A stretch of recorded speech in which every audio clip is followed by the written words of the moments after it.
We interrupt this program to bring you an important Wayfair message. Wayfair's got style tips for every home. This is Nicole Byer, helping you make those rooms flyer. Today's style tip: when it comes to making a statement, treat bold patterns like neutrals. Go wild! Like an untamed animal print area rug under a rustic farmhouse table from Wayfair.com.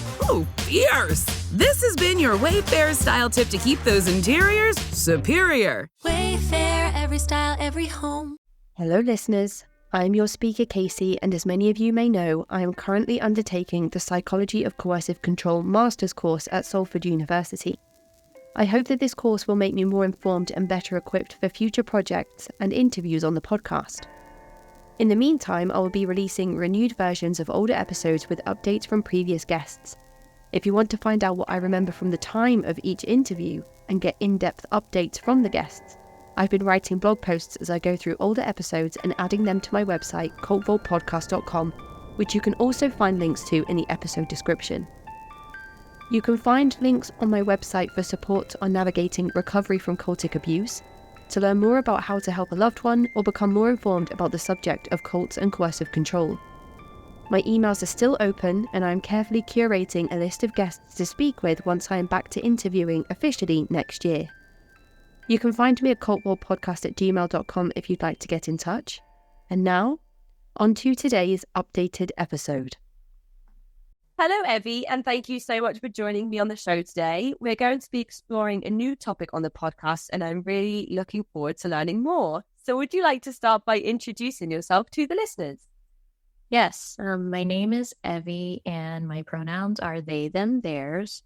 And I am a Black, queer, disabled, neurodivergent artist and facilitator and activist and survivor.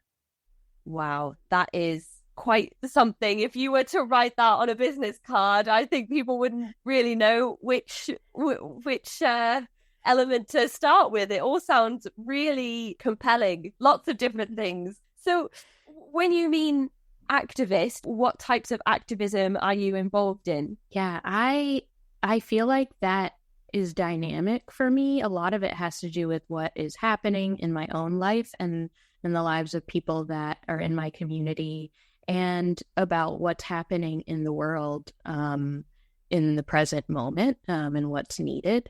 So right now, what feels very alive for me is like cult survivor, and particularly like people of color who are survivors of cults, and really bringing their voices out, and me speaking up as well. And then in other parts of my life, disability and LGBTQIA, like accessibility when it comes to communal spaces, and making sure that there's places that folks feel belonging when they have a marginalized identity, like one of those. What a fantastic contribution you must be to those spaces and those often marginalized community groups. But I'm so looking forward to hearing how you found yourself where you are and working so hard for the rights of all of these different people, to make sure that they feel seen and heard. I feel like we're going to go on quite a journey with today's story. So let's get into the main bulk of things. What is the name of the movement that we are going to discuss today? So the group is called the Church of Christ, and specifically the non-institutional Church of Christ. They don't call themselves non-institutional. That's what the mainline Church of Christ calls them. And there are many different branches of the Church of Christ, or COC. I probably will end up using that because it's easier, as some of us call it. And I was raised in the southeastern branch of the non-institutional Church of Christ. And even though, I guess I also just want to say, like, even within the non-institutional Church of Christ, there are branches. So there's the there's the One Cup groups, and I was part of the main group of the non-institutional Church of Christ. And some of the features are that they are all autonomous congregations. They don't claim any affiliation with the mainline Church of Christ or the World Convention denomination. They are extremely fundamentalist, I would say like nationalist as well, and very conservative. And the thing that other people like outside the group recognize about them and as a defining characteristic is that they forbid any instruments to be used in the worship service. So there's no instruments and there's no instrument-like sound. So no clapping, humming, like emotion. Oh my goodness. Yeah. So like silence other than the person leading the service. Yeah, so there is a cappella singing that is a part of the worship service, but there's no instruments or other accompaniments that are not just a cappella singing. That is really difficult to imagine if it's not something you've seen or experienced, especially in comparison to some of the things that we've talked about on the show before around Pentecostalism, with being drunk on the Holy Spirit and casting demons and all of these very loud events and experiences that come with a lot of overstimulating. So I imagine if we were to go and watch videos or attend services of the Church of Christ, it would be very different to other things that we've discussed on the show, which is interesting in itself. And yeah, so what's interesting is that you said that the mainline Church of Christ has labeled the church that you were a part of as the non-institutional Church of Christ. So is that because the Church of Christ wants to distance itself from the non-institutional Church of Christ's beliefs and practices? Is there some kind of tension between the two groups?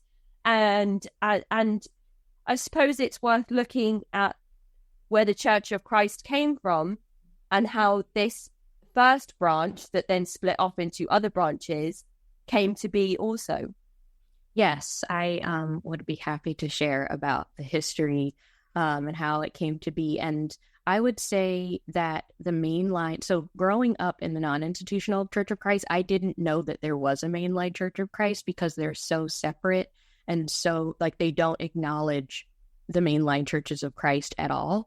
And so I would say that the tension and the kind of distancing is coming from the non-institutional Church of Christ, as far as them saying like we're not a part of that larger group, and casting doubt and suspicion and basically saying that those people are not part of the one true church, but just the non-institutional group are the one true church. So to give some context and history, the Church of Christ was started by Alexander Campbell and Barton W. Stone as part of the Restoration movement in the United States in the early 1800s in Tennessee.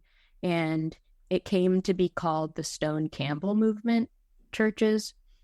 So Stone and Campbell felt that instead of some of the mainline denominations, various doctrines and like trappings and elaborate rituals and like really elaborate church buildings, that all Christians should worship together in a simple way, and they should only call themselves Christians or disciples of Christ. So that's like versus Presbyterian or Methodist or Anglican or, what some of the other churches were called. And I actually didn't grow up knowing any of this. I only found out about most of it shortly before I left the Church of Christ because I did some of my own research. And the official non-institutional Church of Christ doctrine is that the Church of Christ is the non-institutional Church of Christ, which they just call themselves the Church of Christ. I just want to make that clear, but they teach that they are the one and only church that was started by the 12 apostles and Jesus on the day of Pentecost in like the first century, and that it has continued uninterrupted from the day of Pentecost in Acts, I think, in the New Testament, through the present day. So they completely dismiss and obscure the origins of the movement. And I think if someone were to try to teach like that the Church of Christ was started by Alexander Campbell and Barton Stone, that it would be considered false teaching or apostasy in ICOC. Surely there are other religious movements out there that claim to also be the one true movement that started on the same day. So do they have any sort of evidence or do they have any scripture that they use to back up this claim? Or do they does the congregation just sort of take the leadership at their word? Yeah, so another part, like one of, I say some other groups call the Church of Christ, maybe not so lovingly as Bible thumpers, because they have a really big emphasis on book, chapter, and verse and backing everything up with scripture. And so the primary scripture that they use, I think, is Acts 2:38. I've been out of the movement for like 10 years, so that might not be the exact one, but I'm pretty sure it is, because I heard it so many times. And that basically was like the scripture that it talks about, like the Holy Spirit being given to the apostles and the church being established at that time after the death of Jesus. And then as far as other groups, they basically just say, like, because during that time in the scripture, I think in Acts 2, the disciples called themselves just disciples of Christ, that is why they call themselves disciples of Christ, or just Christians and without any other names, and that those other names and other sects are aberrations on the original one true church. It's interesting to hear you talk about the scripture being used in that way, because that is not unique to some of the other stories that have come through on this show.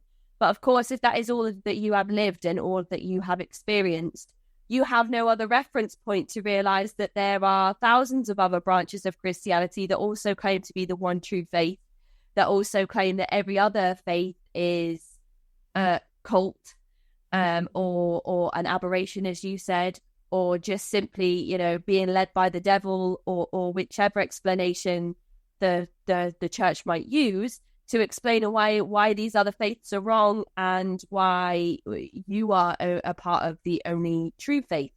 And that must be difficult to grow up in an environment where you are taught these things, to then realize at some point that there is nothing particularly unique or special about that proclamation, because there are millions of people around the world who are being told the same thing. I don't know if that's something you experienced as you decided to distance yourself from the church.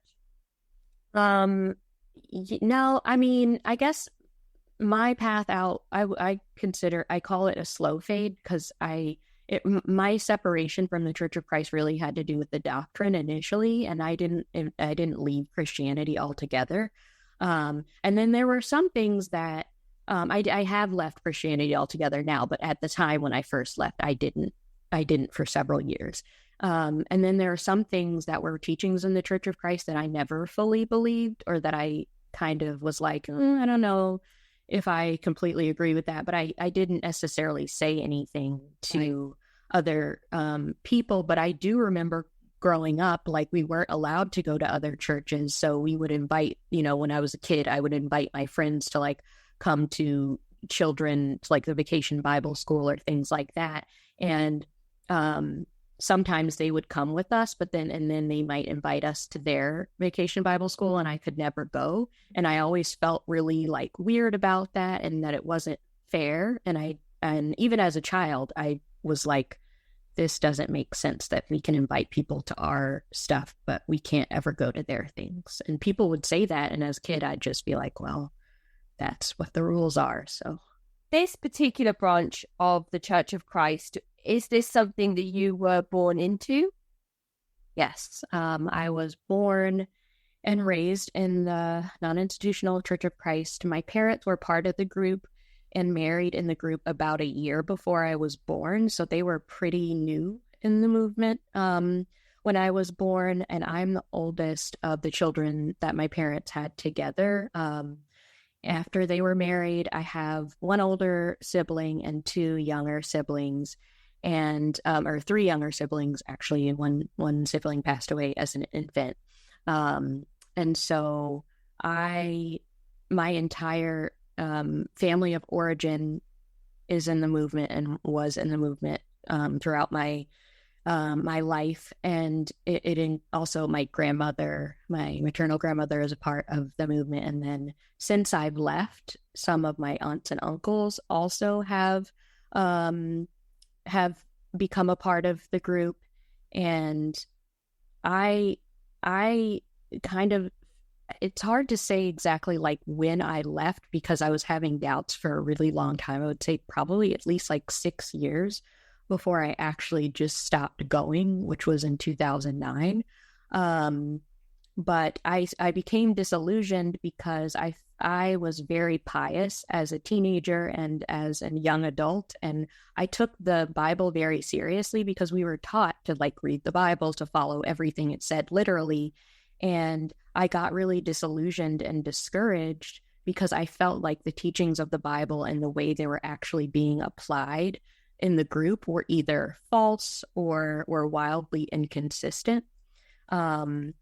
And I had been homeschooled and like completely isolated from mainstream society. But one of the teachings that really, I think, was the primary reason, like the straw that broke the camel's back, so to speak, was that the teachings about taking care of the poor and people who don't have family, and really about serving the community. And I felt very strongly about that, and I still do. And so I didn't see that happening in the Church of Christ. It's very insular. And so if there is support given, it's only to people who are members. And I felt like that was wrong. And I had a really hard time for several years seeing the incongruity between like what was in the Bible and what Jesus was saying that Christians should be doing and what was actually happening and what I was seeing.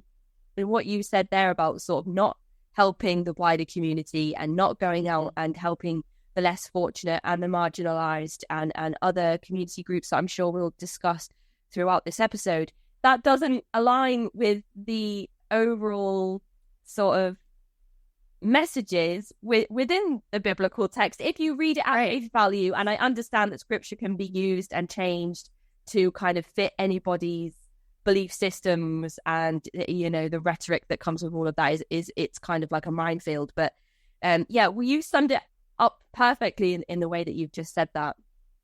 Yeah, and I was, it's interesting. I'm a pretty idealistic person even today, and so as a young person, I guess I'm still young, but as a younger person, especially as a teenager and in my early 20s, I was so just taken with the like radicalness of like the character of Jesus, and like how he defended the poor and like defended people who were outcasts. And I didn't see that in the Church of Christ. So at first, when I left, I went looking for a group of people who were Christian who were doing those things, because I felt like it wasn't the religion itself, it was just that particular group. And so I kind of just moved my devotion into Christianity at large. I actually did go to a Church of Christ college when I first graduated from high school, when I left home, called Freed-Hardeman University in Tennessee. And I had a horrific experience there. And so I ended up transferring after 3 years to like completely secular school in Florida and graduating from that school. But it was really my time. Like, I went to that school thinking this is going to be the utopia where everyone's like really following the Bible, and I'm with all my peers and we will all be like serving our community. And like, that was not at all what I experienced. And so it really, I think that was the point where I was just like, these people are not following God. I don't know who they're following. It was incredibly racist, which I can go into later. And so that was the point where I just lost at least my attachment to the Church of Christ itself.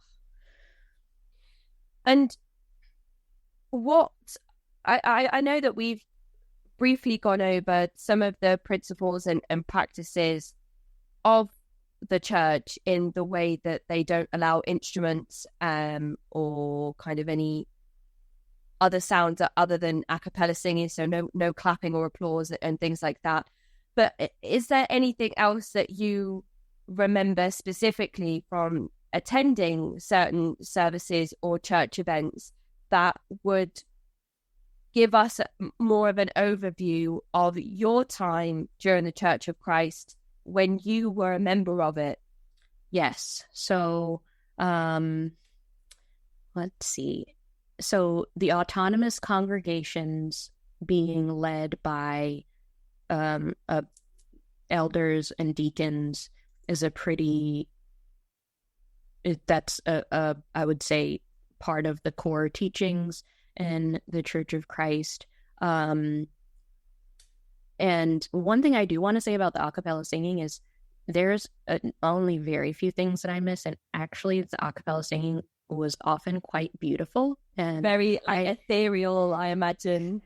Yeah, and I actually got a really good music education being in the Church of Christ, because some of the congregations take singing very seriously, and they would even have classes where you would learn like how to read music and what part of music that you sing.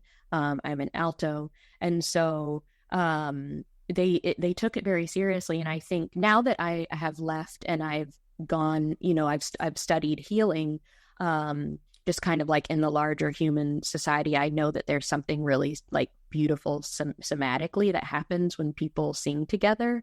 And I did experience this feeling of like, collective like unity and blending voices with other people. And that was something that we would just do for fun in college, was get together and sing together. So sometimes I do miss that, even though the music is really triggering. And so it's like I miss the feeling of it, I guess, more than I miss the specific music. And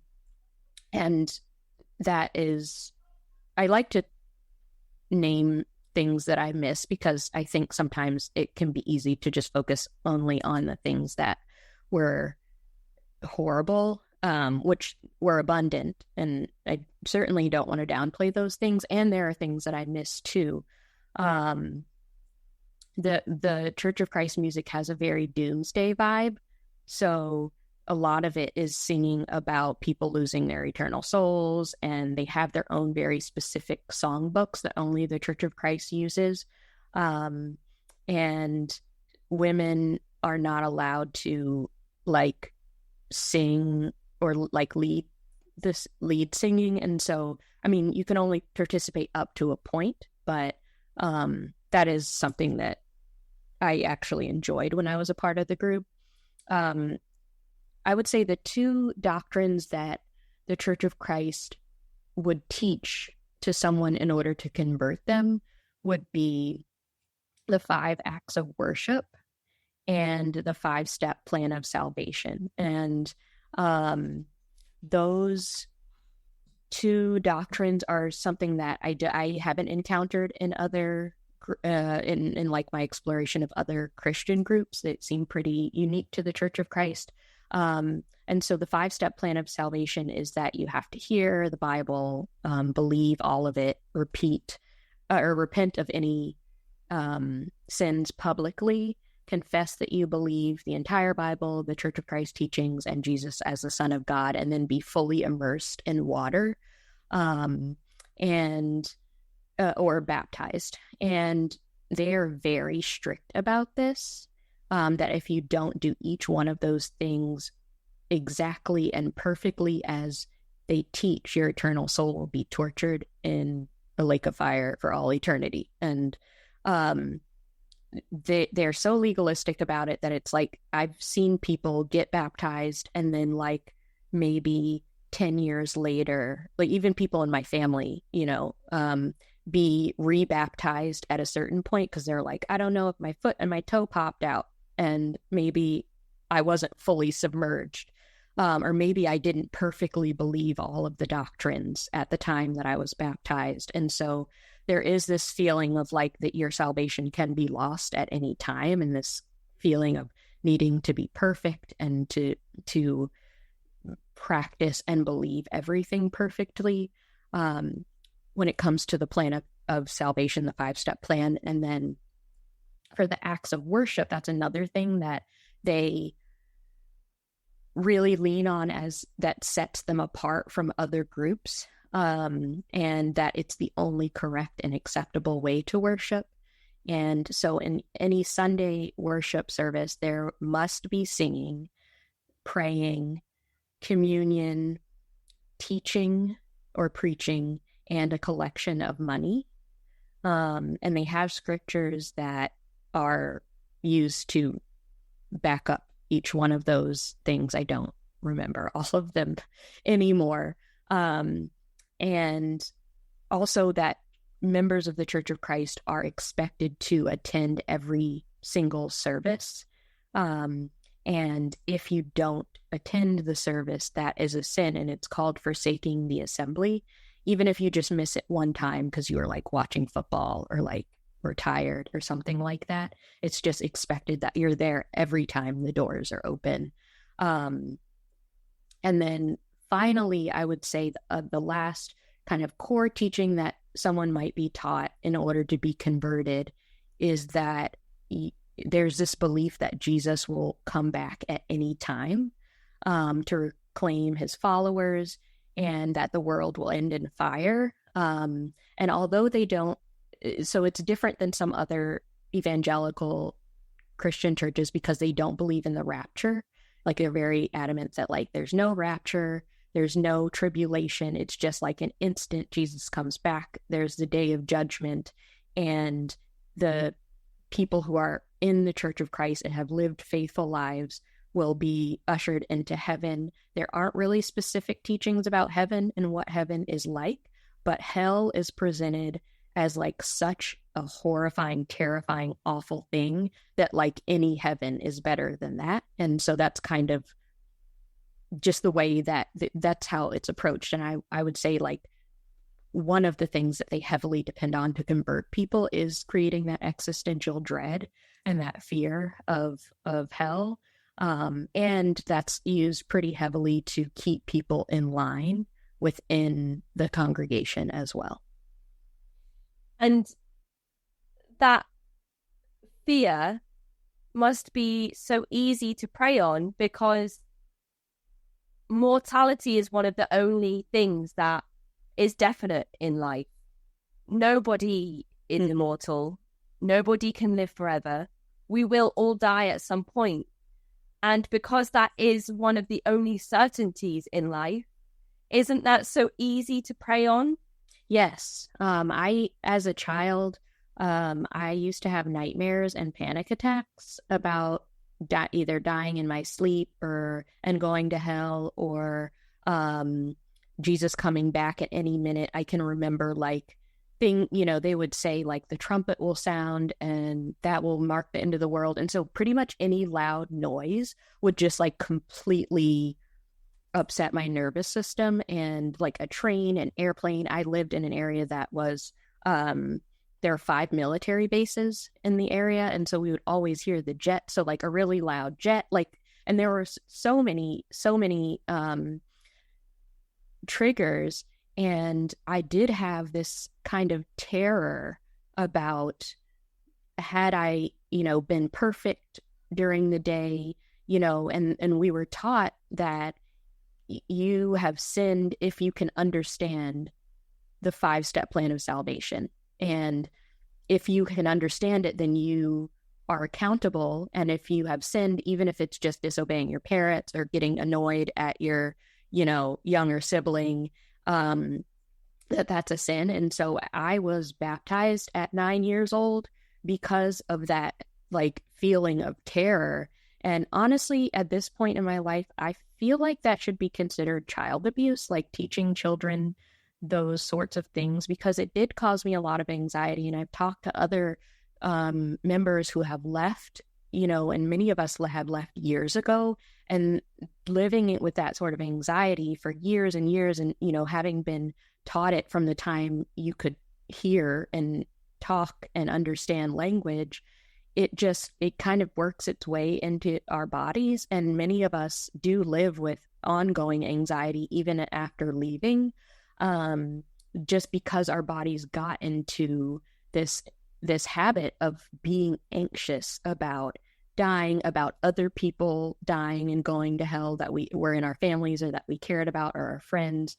And it is really traumatizing, the doomsday element that, I was diagnosed with panic disorder in my early 20s. And it's interesting because when I received that diagnosis, it was there was a therapist that I saw who actually was a member of the Church of Christ. I saw this person a little bit later. I had seen someone else for just one session, and I think we'll probably talk about that later, but that put a bad taste in my mouth, and so I put off going to therapy for a while. But then I started having panic attacks again, and that therapist asked me to keep a journal of when I was having the panic attacks and like what was happening, so that I could figure out what the triggers were.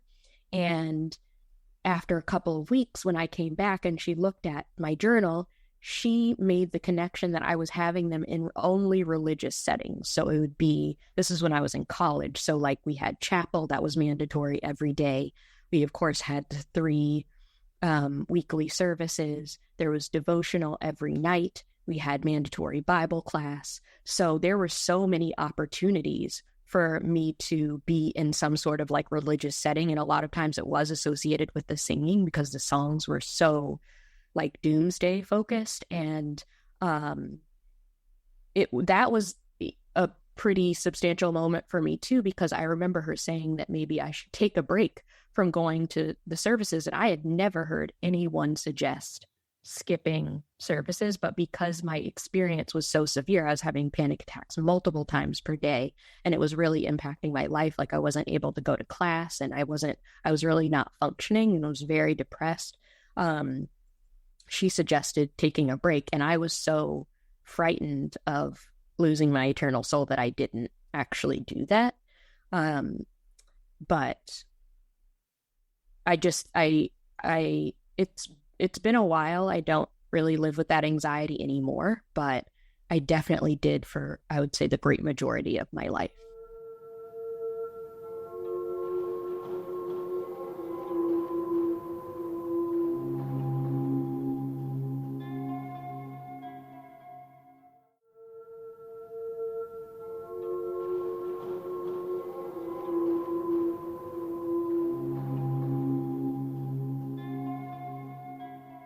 You said that you went to some sessions and with just friends, and that was quite nice. And I don't know if there are other similar types of a cappella music that you can listen to that don't have those types of lyrics, or is there a way that you found to kind of have that without it being upsetting?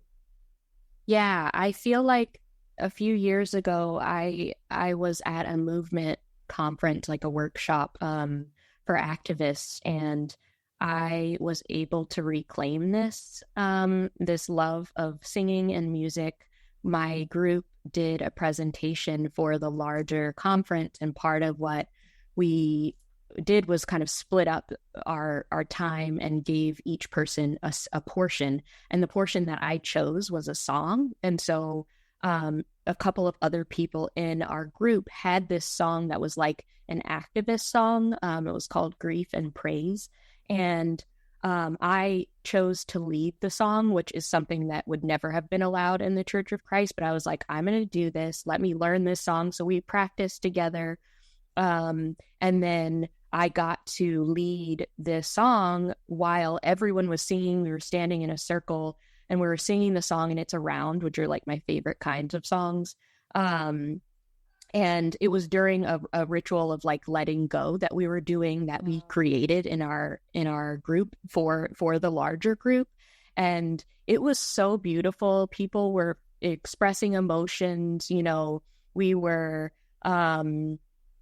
people were supporting each other, and I was singing, and I can't imagine, it was one of the happiest moments of my life, because I felt like I got to reclaim that love of singing, and to do it in a completely different context with activists who are working to make the world a better place. It was an emergent strategy workshop, and it was just really, it was wonderful. And so I would say at this point in time, I don't have that like negative connection with the singing. And during that weekend, I actually spent some time intentionally grieving, because that was part of, like, the song was called Grief and Praise. And I actually listened to some of the music from the Church of Christ, because you can find it on YouTube, the a cappella singing. And I just bawled, and cried. And I was just like, it was so hard, for this to be something that was a part of my life that I both loved and hated at the same time, that I was like both triggered by and also enjoyed. And I wanted to be able to move out of that grief and into something else. And I feel like I was able to do that weekend. So I'm really grateful for that experience. And I now, as a facilitator, always incorporate singing into my facilitation. And so I normally have a song. It might be Grief and Praise. There's a couple of other songs, and I encourage participants, especially when we were meeting in person, to sing together.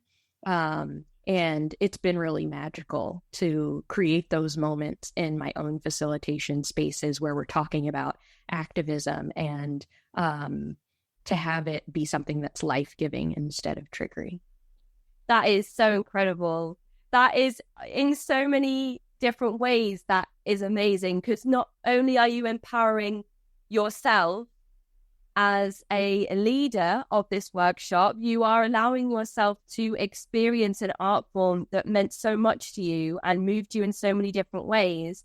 And you've allowed yourself to experience it whilst giving others the opportunity to experience and empower themselves to then go on to empower other people. That is like layers of greatness. And the fact that you mentioned having a moment to really look inside yourself and grieve something that you had in your life that you no longer have is also so incredibly important to highlight and mention, because a lot of the time when people speak about leaving these high demand groups, there is often this level of grief that hasn't been identified yet. And people say, oh, I didn't realize that I didn't have the childhood that I should have had.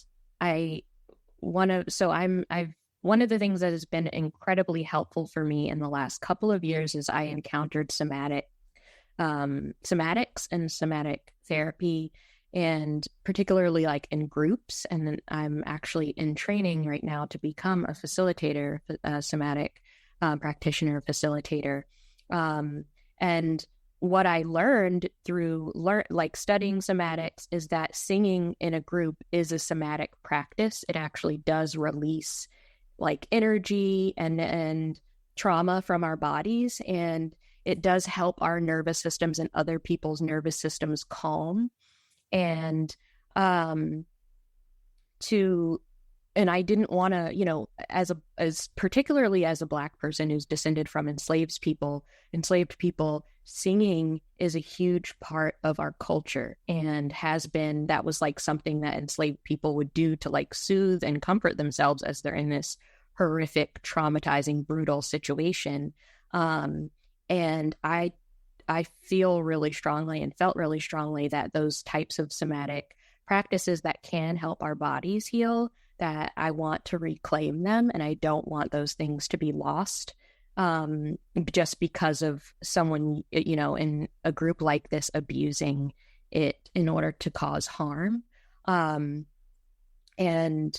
that is something that feels like a very active part of my life even now. But I am able to practice it without all of the like legalistic rules and parameters that the group put on it, and to see it actually, like, in some ways, me be able to reclaim my culture, that in many ways was erased from being in this group, because in the Church of Christ, the singing had to be emotionless. It was stoic. There was no singing, there was no humming, there was no swaying, no stomping, clapping. And those are all things that Black folks would do, particularly like in Black churches.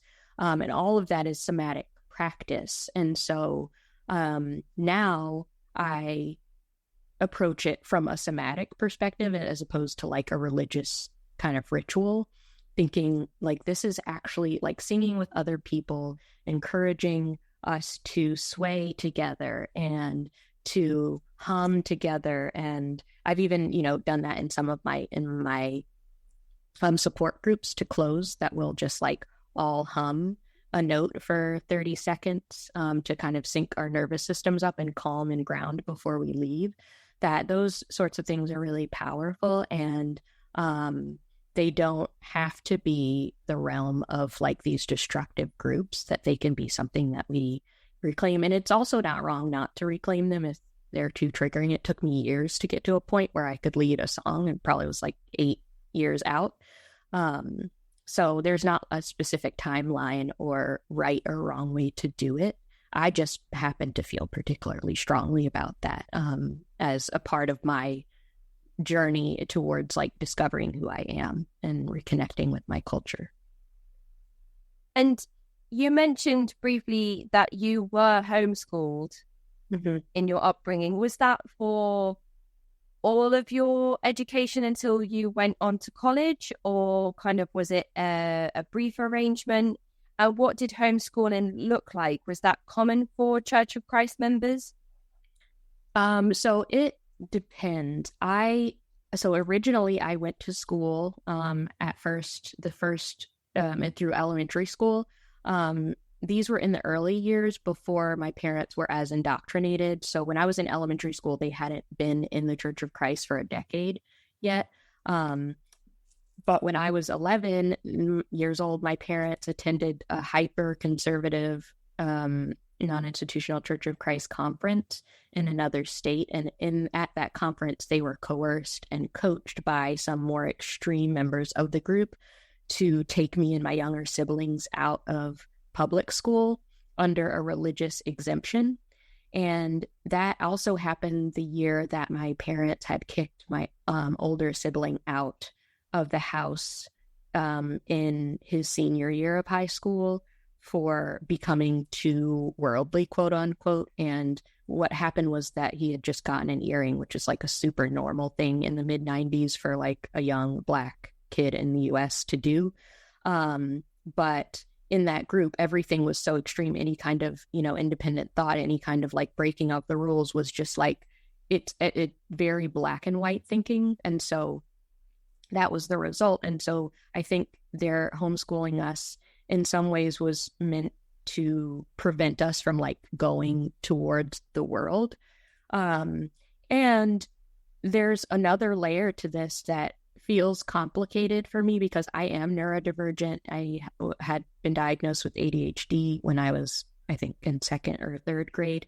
And my parents, I remember growing up, especially in my early life, when they seemed very invested in our education, that they were concerned that I would be labeled and like wouldn't get treated fairly in school. And I had been rejected from a gifted program, even though I met all the criteria, just for reasons that were obviously racist. And so on the one hand, I think there was a part of them that was thinking like they're going to be protecting us from like the racist school system. But what ended up happening is the longer that they were in the group, the less the less they cared about our actual education. And so it stopped being about our education and more became about isolating us from the world. And so I experienced educational neglect from the time I was in 7th grade until I graduated from high school. We weren't supervised, and there was no teaching that happened for me. And the non-institutional Church of Christ is pretty fundamentalist. They're nationalist, they're biblically literalist, and staunchly anti-science. And so they have a whole publishing company called Apologetics Press, where the goal of that organization is to aid parents in indoctrinating children against legitimate science that's taught in schools. So we were taught things like evolution is a lie, that the world is literally created by God in 6 days, that the earth is 6,000 years old, which is otherwise known as young earth creationism, that Noah's flood literally happened exactly as it was written in the Torah, and that humans and dinosaurs lived at the same time on earth. So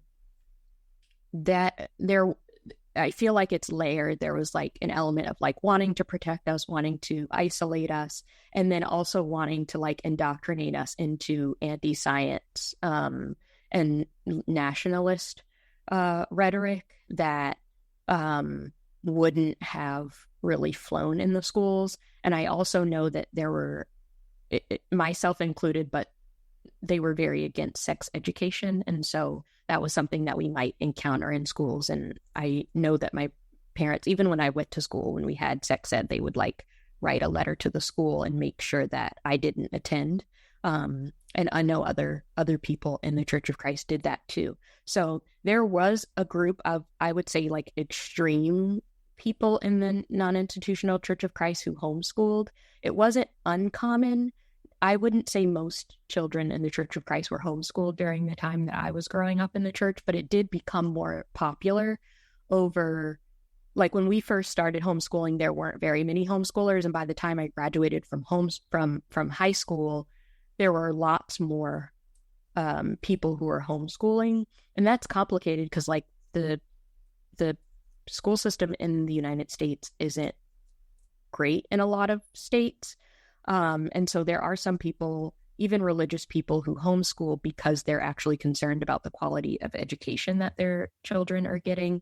And that can very easily get mixed up with people like my family who were like, you should just study the Bible. That's the most important thing for you to study. So it's not important for you to learn algebra. It's not important for you to learn, science. And because of the immense amount of educational neglect that I experienced,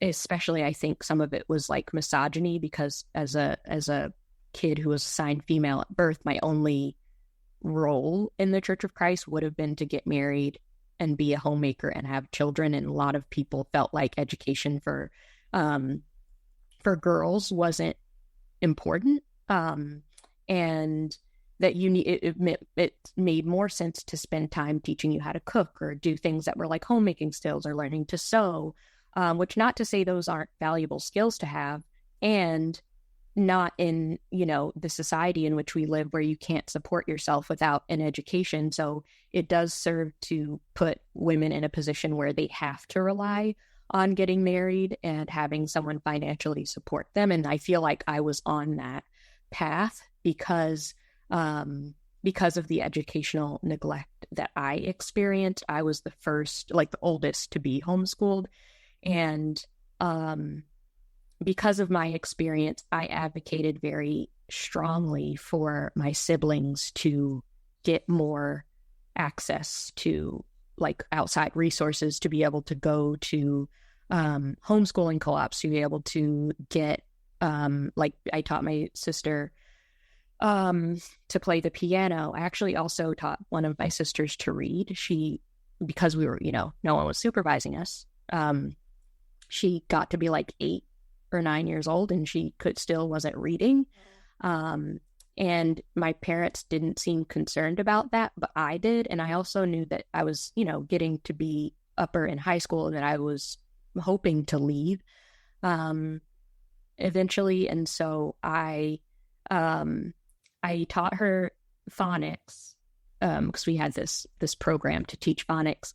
And then I convinced her to read by reading to her while she would wash the dishes, read a chapter book to her. And then I would get to the point where it was like, really good and you want to know what comes next. And I would tell her like, well, if you want to know what happens, you have to read the rest of it yourself.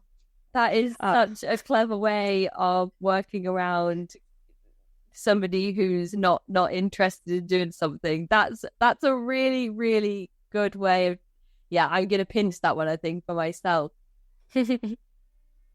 Yeah, it was very effective, and she became a very voracious reader. And I also, I think part of the reason that I ended up even learning anything during those years was because I am so naturally curious, and I was also so bored that I just would read anything that I could get my hands on.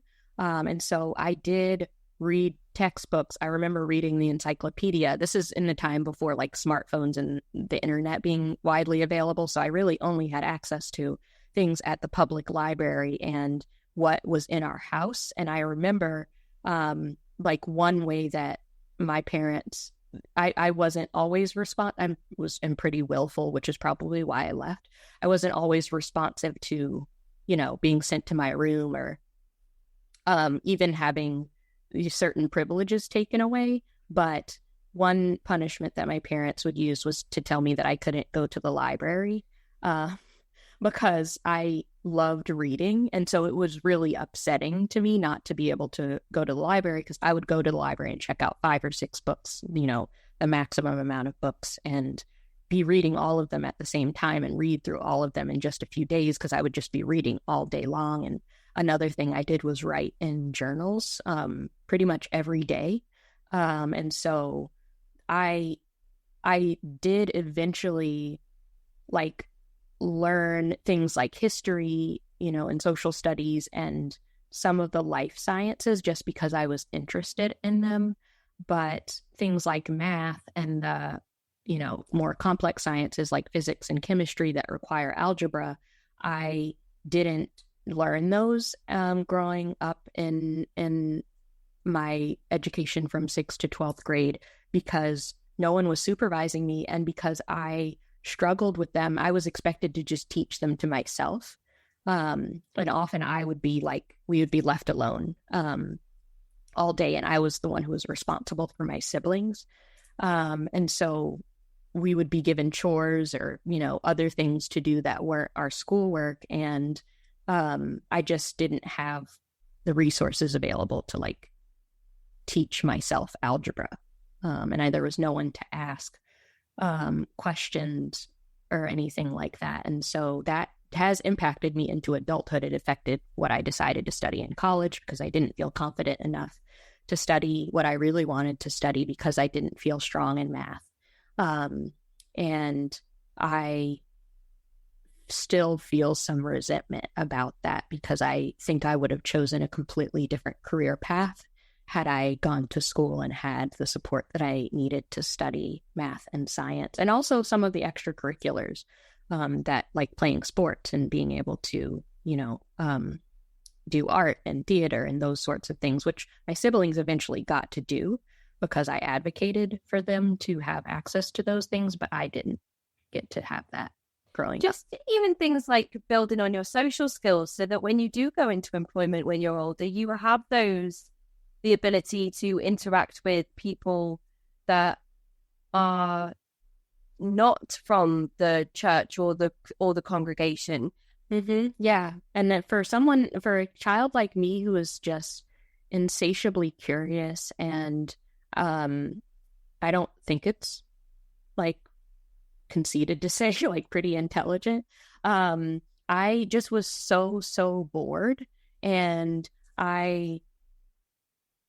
it was painful to not have access to information, to not be able to explore I'm a kinesthetic learner, so I learn from being in a dynamic environment, from movement. And reading a book about algebra isn't going to help me learn it. And one thing that I learned actually in college, once I left, like even the Church of Christ college, because I had to take a physics course to graduate, and I was really struggling. It was so challenging. And I remember I kept failing the exams, and I was studying so hard, and I just felt so defeated. Like, this experience of not having the education that I should have gotten growing up would basically prevent me from being able to be successful in life. And I don't think that there was ever really any acknowledgement in my family of how much I struggled. And I mean, when I was in school, I did have an IEP, the individualized education plan. I did have the like specialized support for ADHD. And so it is evidence really to me, looking over the course of my entire education, that my parents got more and more indoctrinated, and that they really completely changed their mindsets on education over the course of my K through 12, that they were so invested in getting us into good schools and making sure that I didn't get labeled, and making sure I had the support that I needed when I was in school. And then over the course of the second half of my education, they completely just abandoned any concern about the quality of education that I was getting. And they didn't help me apply to college. What ended up happening was, when I got to be a junior in high school, I realized that in order to leave my family, I had to go to college. Like that was my only way out. And that college was going, especially as a Black femme, in the US, where I would be facing all sorts of discrimination, which I was aware of that. You can't make a life and support yourself without any education, as someone who's like me. And my parents certainly would have known that. And so, my dad went to college. He has a degree. And so, I just had to find it within myself to create my own structure and to find things to support myself. I found, this Shakespeare class, because I basically created a curriculum for myself of like what I felt like I would need to know to be able to get a good score on the SAT, and put those things in place for myself, and advocated for myself to my parents to let me go to the Shakespeare class for the last 2 years of high school, and to read classic literature so that I could increase my vocabulary, because I knew that was something that would be important for getting a good score. I kind of just had to let go of the math thing, because there was no way for me to learn it. But I thought, like, if I get a good enough score on the like writing and reading and verbal part of the test, then maybe it'll make up for the fact that my math score isn't that good. But those were the sorts of like reasonings that I was having to do for myself without any support at all from adults or any guidance, because I knew that that was my only way to be able to leave my family, and that otherwise I was just going to be stuck. And I also had some inclination that I was not straight and that I was questioning my gender.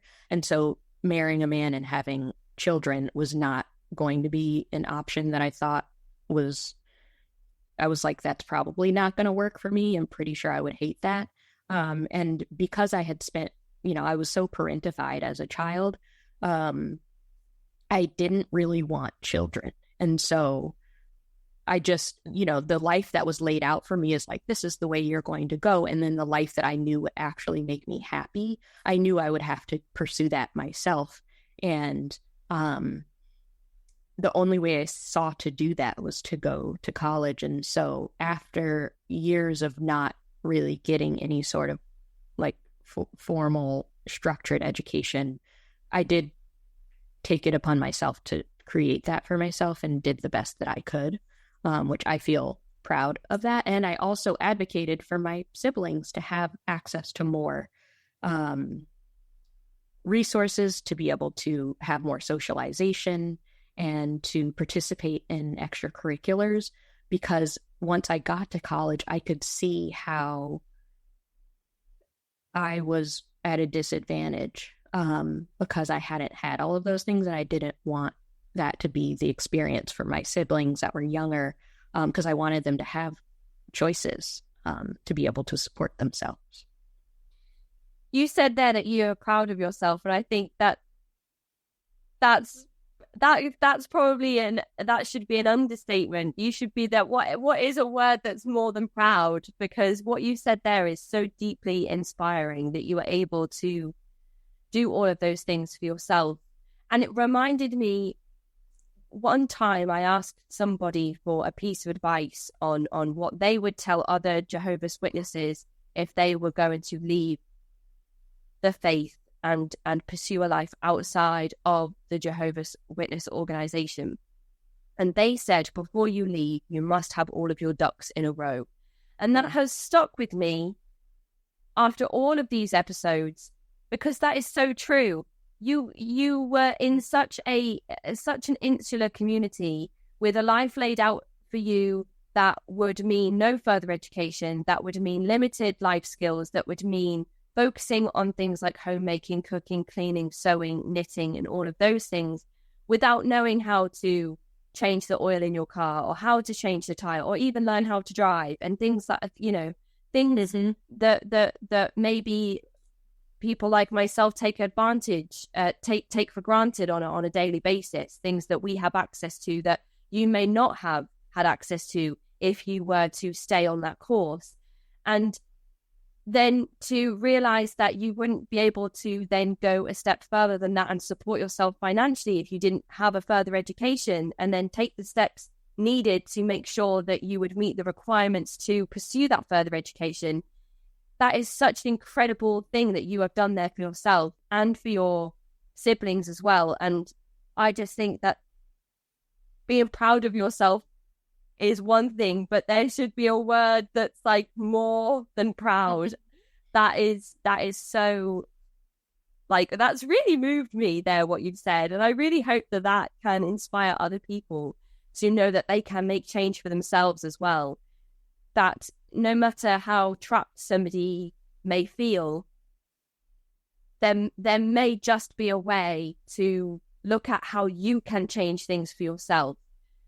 And what you said about, trying to expand your vocabulary, somebody may be experiencing the same things with not understanding how something like public transport works. If they're going to go and attend further education, or even attend, high school, how do I get there?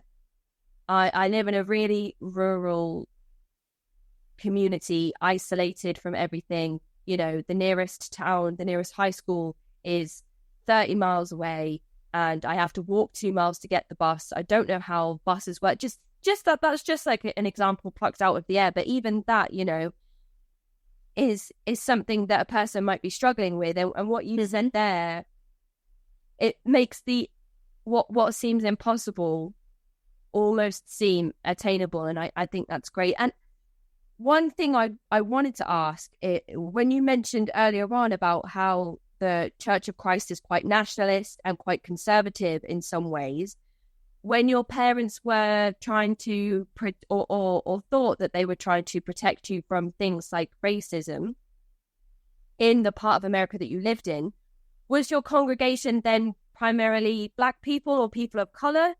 And did them keeping you away from the worldly community and keeping you in an insular environment actually stop you from experiencing or learning about your culture and your heritage and your own history and those things that mean so much to you? And I think epistemology is the word, learning who we are, where we have come from, and what makes us who we are today. Do you feel like that was hindered or bolstered?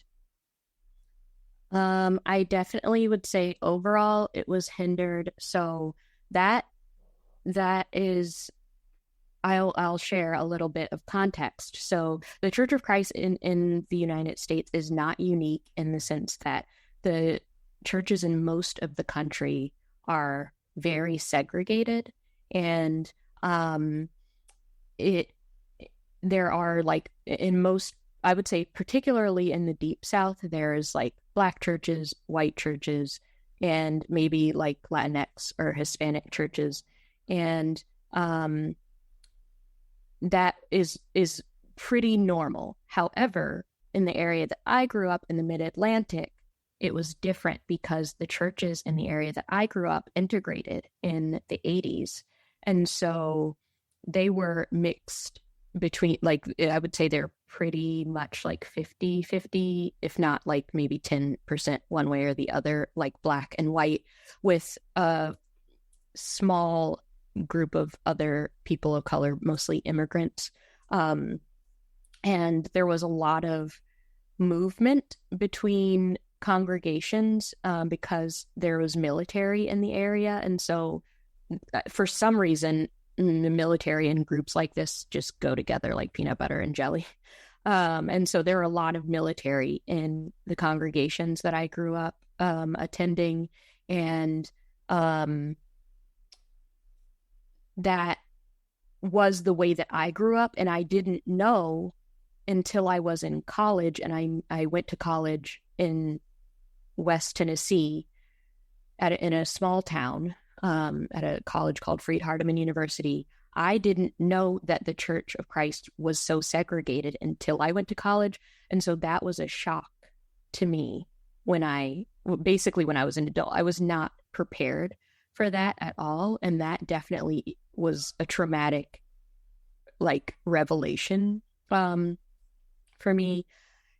Growing up in the churches that we were in the Mid-Atlantic region, when the churches integrated, what happened was that the white churches just absorbed the Black churches, and then the culture of the church was what the white church was used to. And so all of the the historical, like, Black culture around music and oral history and all of that stuff just got completely erased.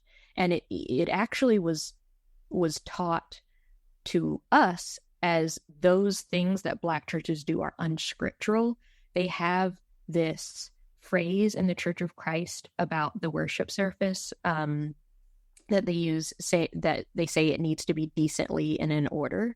And what I was taught was that things like humming and swaying and clapping and singing with emotion, things like Negro spirituals, which were obviously not included in the songbooks for the white churches, that those things are not decently and in order, and that they're unscriptural, that they're sin, and that we shouldn't do them. And so what my experience was when I did eventually encounter Black churches was that I would be sitting there amongst my own people having a panic attack because they're singing, clapping and saying amen and like doing all of the things that like a normal Black church would do in the Southern US. And I'm sitting there thinking I'm going to go to hell for being there because it's against the rules that I was taught growing up. So that kind of whitewashing was the standard in the churches that I grew up in, even though they were racially mixed in a way that wasn't the case in most other churches of Christ in the United States. But I think now, I've spent the last 10 years undoing all of that stuff, learning that it's internalized racism that I was taught. And I've had to do a lot of work to get those kind of thoughts and impulses out of my mind because I was just taught them so repeatedly. And the other thing that is really sad is that I do feel this kind of alienation from like Black church culture. Like, that wasn't my experience growing up. And so that's not something that I can relate to other Black adults who grew up in a more culturally appropriate setting, I'll say.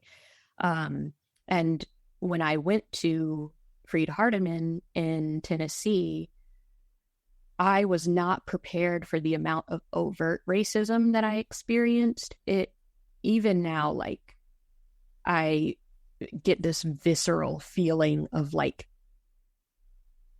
so to give an example, it was probably within the first couple of months that I went to school during my freshman year, I went to this church that was near the campus with the Church of Christ that was near the campus with a group of maybe like 10 or 15 friends.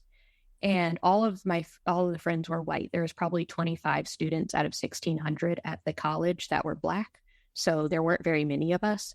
And I didn't know about the Black churches because when the school would tell us about what churches were available, they didn't really include the Black churches as options. So I ended up going to this church. I think we were a little bit late, and I remember walking into the doors in the auditorium and looking and noticing that 100% of the people were white. And this is like, keep in mind, this is like in the Deep South in a small town. I didn't grow up in the Deep South. I grew up in like a metro area, so this isn't something that I was used to. And I remember looking and feeling the like disdain, like the looks of like the hate, stares of hatred, essentially, of disdain, disgust, of like, what are you doing here? And I could feel it in my body. And in Southern churches, there is a culture of like being super friendly, of like, if you're a visitor, after the service is over, people would swarm you, like hug you, thank you for coming, all of that stuff. So at the end of this service at this church, members are coming over to all my friends around me. They all ignored me. No one spoke to me at all. Yeah, it was, I mean, there's so many things that, I mean, I have so many stories, but this story particularly is one that feels like burned into my mind, because this was a Church of Christ. And at this point, I was still like fully in, I was still like believing that this is the one true church. And I was not prepared for an experience like that. And it was so traumatizing that I ended up throwing up from anxiety on the car ride home, because it felt like people just like dumped all of their hatred like onto me. The only person who did end up speaking to me right as I was leaving was the preacher who had been a missionary in Africa for a significant portion of his life. And he kind of like sort of apologized, like didn't directly apologize, but it was so obvious what was happening and how the members were just completely disregarding me, ignoring me, hugging all my friends on either side of me, but just like didn't acknowledge that I even existed. That I think he felt guilty witnessing it and said, I don't remember if he said sorry, but he said something that was kind of like, this is how people are, and of course, I never went back. And I think even for my friends, it was kind of a shock because they had never brought a Black person to that church before. And so they didn't know that that's what was going to happen. But I remember sharing that with my parents and just them kind of just dismissing it.